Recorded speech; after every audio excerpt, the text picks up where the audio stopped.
हमारे साथ मौजूद है रोहनीत सिंह रैना, जो कि एक कमर्शियल पायलट है। चाहते तो ये भी बाहर रहकर हेफ्टी अमाउंट कमा सकते थे, लेकिन इन्होंने अपने जम्मू कश्मीर को प्रायोरिटी दी और जम्मू कश्मीर के लिए एक प्रोजेक्ट इंट्रोड्यूस किया कि I wanted to do something for my state. और क्यों ना हम अपनी स्टेट में रिकग्नाइजेशन लें, अपने लोगों के साथ चल के और अपने लोगों के लिए करके। क्या बुराई है उसके अंदर? मुझे लगता है इससे बड़ा अच्छा काम कोई नहीं। हमें अपने घर में पहले तरक्की करनी है, बजाय दूसरे घर में जाके उसमें तरक्की करने से अच्छा। तो मैंने यही सोचा कि जो काबिलियत मैंने बाहर हासिल की है ट्रेनिंग के थ्रू और बाकी चीज़ों के थ्रू, क्यों ना उसको अपने लोगों में डिलीवर किया जाए, अपने यूथ के साथ डिलीवर किया जाए। अब देखिए, सर्विसेज में it's a overall air connectivity services, जिसके अंदर सारी चीज़ें हम रेंडर करेंगे जब ये स्टार्ट होगा। पहली बात, जो भी हमारे छोटे डिस्ट्रिक्ट्स हैं उनको हमारे बड़े डिस्ट्रिक्ट्स के साथ कनेक्ट करना। जो भी बड़े छोटे डिस्ट्रिक्ट्स जम्मू के अंदर फॉल करते हैं उनको जम्मू से कनेक्ट करना। जो भी बड़े डिस्ट्रिक्ट्स छोटे डिस्ट्रिक्ट श्रीनगर के अंदर फॉल करते हैं उनको श्रीनगर से कनेक्ट करना। क्या वो मेडिकल सर्विसेज के लिए है, कल वो इवैक्यूएशंस के लिए भी हो सकता है। और सबसे बड़ी बात है, आज के ज़माने में वक्त is the most time is the most precious thing. So in taking everything into consideration, we thought to do something like this. Jammu Kashmir के लोगों को यही मैसेज है कि हमें अभी एक्सेल करना है। जिस जगह हम तरक्की कर सकते हैं, खुद को रिकग्नाइज़ कर सकते हैं, वो करना बहुत ज़रूरी है। क्योंकि अगर हम उसमें कहीं भी रुके तो वो हमारे लिए हमें अपना सिर ऊंचा करना है, अपने साथ जुड़े लोगों का, अपने माँ बाप का खासकर, और उसके बाद अपनी सरजमीन का। क्यों जम्मू कश्मीर को चुना अपने प्रोजेक्ट के लिए, थोड़ा बताइए। देखिए, मुझे शुरू से ही ये रहा है कि अपनी स्टेट के साथ एक अटैचमेंट होने के करके कि मैं वापस अपनी स्टेट में आऊँ और अपनी स्टेट को एम्पावर करूँ। क्या वो कनेक्टिविटी के लिए, क्या वो यूथ को एम्पावर करने के लिए, क्या वो किसी और चीज़ के अंदर हो। तो प्रोफेशनली अब जैसे मैं पायलट था तो मैंने ये चीज़ सोची कि why not to make a aviation project. क्योंकि कनेक्टिविटी का हमेशा से हमारी स्टेट, जो कि इतनी बड़ी स्टेट रही है, टूरिज़म के ऊपर रही है हमेशा।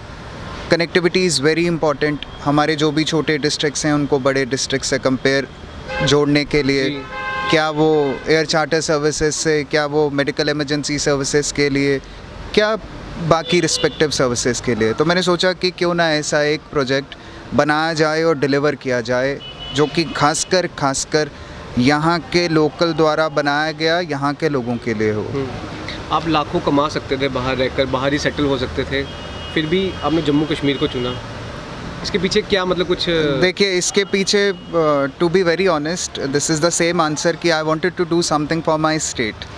और क्यों ना हम अपनी स्टेट में रिकग्नाइजेशन लें, अपने लोगों के साथ चल के और अपने लोगों के लिए करके। क्या बुराई है उसके अंदर? मुझे लगता है इससे बड़ा अच्छा काम कोई नहीं। हमें अपने घर में पहले तरक्की करनी है, बजाय दूसरे घर में जाके उसमें तरक्की करने से अच्छा। तो मैंने यही सोचा कि जो काबिलियत मैंने बाहर हासिल की है ट्रेनिंग के थ्रू और बाकी चीज़ों के थ्रू, क्यों ना उसको अपने लोगों में डिलीवर किया जाए, अपने यूथ के साथ डिलीवर किया जाए। अभी की इस बात को बोलने में कोई शक नहीं होगा कि एविएशन के अंदर J&K के काफ़ी लोग हैं, रिस्पेक्टिव अदर फील्ड्स में J&K के काफ़ी लोग हैं जिन्होंने बहुत तरक्की की है वहाँ जाके और नाम भी बहुत कमाया है।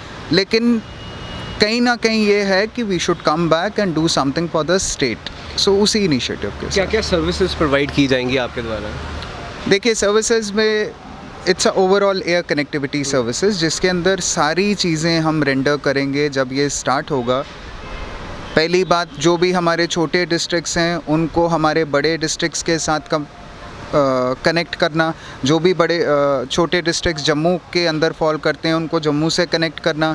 जो भी बड़े डिस्ट्रिक्ट्स छोटे डिस्ट्रिक्ट श्रीनगर के अंदर फॉल करते हैं उनको श्रीनगर से कनेक्ट करना। क्या वो मेडिकल सर्विसेज के लिए है, कल वो इवैक्यूएशंस के लिए भी हो सकता है। और सबसे बड़ी बात है, आज के ज़माने में वक्त is the most time is the most precious thing.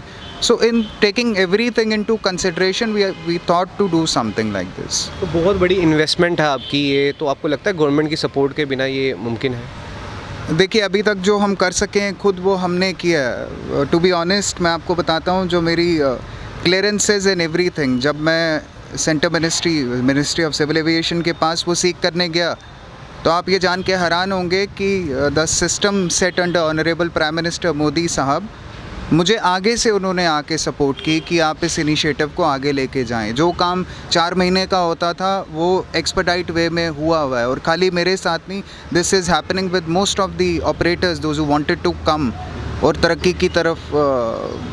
Even government इस फेवर में है कि वो आगे तरक्की की तरफ जाएं। पूरी सपोर्ट मुझे मिली है। अब मैं स्टेट एडमिनिस्ट्रेशन एक प्रोसेस में हूँ जिसमें मैं स्टेट एडमिनिस्ट्रेशन की नॉलेज में ये सारी चीज़ लेके आऊँ, और पूरा पॉजिटिव हूँ क्योंकि recently state administration has waived of these taxes on हमारे जो जहाज़ का तेल होता है, aviation turbine fuel, from 26% to 1%। आप खुद ही देखिए जम्मू एयरपोर्ट की एक्सटेंशन कितने टाइम से पेंडिंग थी, आज वो एक्सटेंशन का काम शुरू हो रहा है। हमारी टर्मिनल स्पेसेस बड़ी हो रही हैं। पहले जो जम्मू के अंदर दिन की फ़्लाइट्स की फ्रीक्वेंसी थी 20 से 25, आज वो बढ़ के 35 है। ऐसे ही श्रीनगर के अंदर 40 से 45 है। यात्रा का कितना बड़ा काम है J&K स्टेट के अंदर, क्या वो माता वैष्णो देवी जी की यात्रा है, क्या वो अमरनाथ जी की यात्रा है, मचैल माता की यात्रा है। ऐसी और भी कितने टूरिस्टिक स्पॉट्स हैं J&K में, जिनको अगर बेटर कनेक्टिविटी दी जाए तो हमारा टूरिस्ट फुटफॉल भी बढ़ेगा, क्योंकि दिन के ख़त्म होने में ये स्टेट तो टूरिज़म पे ही ज़्यादा डिपेंड करती है। मेडिकल इमरजेंसीज़ की भी मैं बात बोलूँगा, क्या श्रीनगर का कोई बंदा है, क्या जम्मू का कोई बंदा है। आज अगर कोई मेडिकल इमरजेंसी का सामना हमारे किसी भी भाई या बहन या बुज़ुर्ग को, छोटे को करना पड़ता है, उसके पास क्या ऑल्टरनेटिव्स हैं, क्या ऑप्शन है। सबसे पहले पंजाब, उसके बाद दिल्ली। कनेक्टिविटी क्या है, सड़क और ट्रेन के अलावा अगर कोई ऐसा पेशेंट है जिसने लेट के जाना है, जो बैठ नहीं सकता, उसके पास वही कनेक्टिविटी है। किसी के पास सिर्फ घंटे ही हैं कुछ बिल्कुल, पहुंचना हुआ। क्योंकि जैसे मैंने आपको शुरुआत में बोला कि आज के ज़माने में time is the most precious thing. वो मेडिकल इमरजेंसीज़ में कह लीजिए आप, आजकल कई लोगों की ज़रूरी मीटिंग्स हैं, दे हैव टू रीच एक्सपर्टाइटली। सो छोटे डिस्ट्रिक्ट से लोग निकल के आते हैं। रास्ता बंद का हमारा J&K में हाईवे ब्लॉकेजेस 2-3 महीना कितनी लोगों को परेशानी आनी पड़ती है। अभी कि उसमें भी काफ़ी इनिशिएटिव्स हुए हैं। जब मैं खुद ये चीज़ चाहता हूँ कि जब गवर्नमेंट इतने इनिशिएटिव्स ले रही है तो हम लोगों को भी कुछ इनिशिएटिव लेना चाहिए। We have to take the initiative. बाद में फिर अगर हम हुकूमत के पास जाएंगे तो we are positive, I am very positive that the administration is coming back in a very positive way to me. जी, लेकिन टिकट्स जो होती हैं बहुत महंगी होती हैं, एक आम आदमी से कैसे अफोर्ड करेगा। आप देखिए 2016 में under the leadership of Modi साहब, ही स्टार्टेड दिस। असल में उन्हीं की नज़र है जिस पे हम चल रहे हैं। रीजनल कनेक्टिविटी उड़ान स्कीम, उड़े देश का आम नागरिक, उसके अंदर एम्पावरमेंट है गवर्नमेंट के साथ। कल मुझे अगर लोकल एडमिनिस्ट्रेशन 5 चीज़ों के ऊपर सब्सिडी देती है तो it's my job then to deliver it back to the people. मुझे लोगों को वापस देनी है। I am responsible for that. तो क्यों नहीं इसको हम हुकूमत के साथ चल के जितना लोगों के लिए इसकी एक्सेसिबिलिटी बनेगी उस हद तक ले जाने की पूरी कोशिश की जाएगी। रिसेंटली होम मिनिस्टर साहब हमारे जम्मू कश्मीर में आए थे, उन्होंने श्रीनगर टू शारजा एक फ़्लाइट लॉन्च की थी। क्या आपको भी लगता है आपको भी इतना बड़ा मेगा लॉन्च मिलेगा गवर्नमेंट के द्वारा? देखिए, होम मिनिस्टर साहब, जहाँ तक मैंने उनके बारे में जाना है और पढ़ा है, वो ऑलरेडी बहुत चीज़ों में विजनरी हैं। तो अगर वो करने दिल्ली से आ सकते हैं तो आप खुद देखिए ये करने क्यों नहीं आएंगे। I am with all the positive hopes from every quarter of the current leadership.